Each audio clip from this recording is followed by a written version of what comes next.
Damage in Motegi. At Indianapolis he crashed, and he has crashed here. And we talked to Jim Prescott as we take a look at it right here as he was spinning and just clipped it.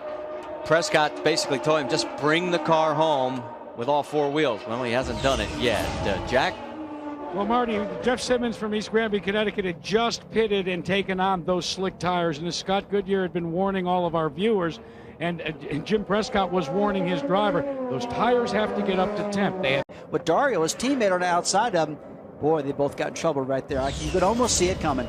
All right, let's go back and you can see what happens here. There goes Buddy at the entrance to the bus stop, and he hits the tires. Don't know if there's damage to the right side. Now, what happened to Dario in this?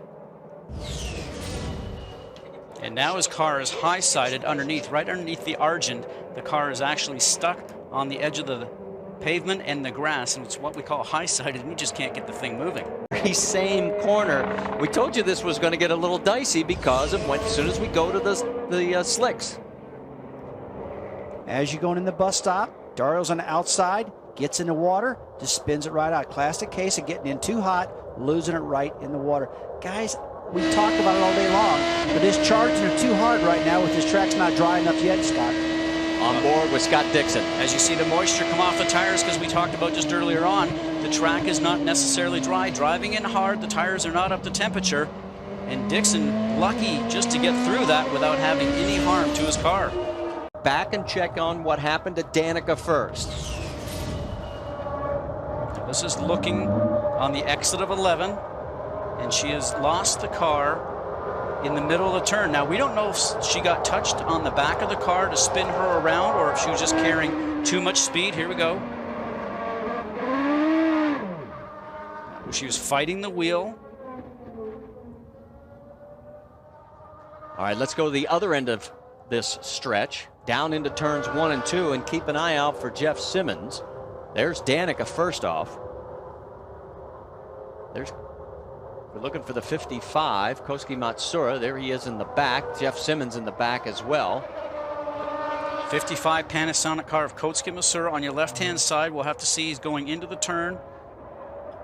Back on the power. Gets the car maybe to be a little wiggling. Just back on the power. The back end starts to wiggle itself just a little bit. And boy, did he get up there. And this one's not Jeff Simmons' fault at all, guys. I mean, we've documented the fact that he has had tough luck, but this one's Koski's. Well, actually, let's go back and even think as we watch again with Koski right on board. You can see how the car gets up in the air. But Jeff Simmons, remember the situation also in Japan where Cheever, let's take you back and show you what happened.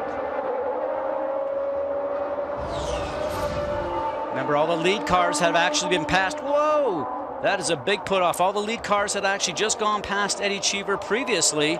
And Marco Andretti running is so much faster than Eddie Cheever. And Eddie starts to come over, which is a normal line, but you got to know that Marco's behind you because you would have seen him coming up in the mirrors. Well, it looked like he was right side by side with him. Let's see. We'll go on board with Marco. It looked like Marco got right up alongside him, and Cheever just didn't know he was there and just come over. They're side by side right now. Here comes Cheever right over. Guys, I'll tell you what, it's hard to see out of these cars, so I know Eddie didn't mean that on purpose, that's for sure. But they gamble at the back of the pack and stay out there because all they got to do is get Tony restarted and they could go back to green flag racing. Okay, I'll tell you what I'd do. I'd bring it down pit road right now, put the rain tires on, try to beat them all out of the pits because nobody can run on slicks out here right now, Marty. It's impassable to run. The rain's coming down pretty hard right now. They've lost the racetrack, it looks like to me. It's got black. Okay, what you saw there with the 711 car from Tony Kanaan, just trying to get the power down coming out of the turn. Just squeezed it just a little bit. That's 650 horsepower. Remember, we talked again, no traction control. The back end just starts to come around, and then you're a passenger.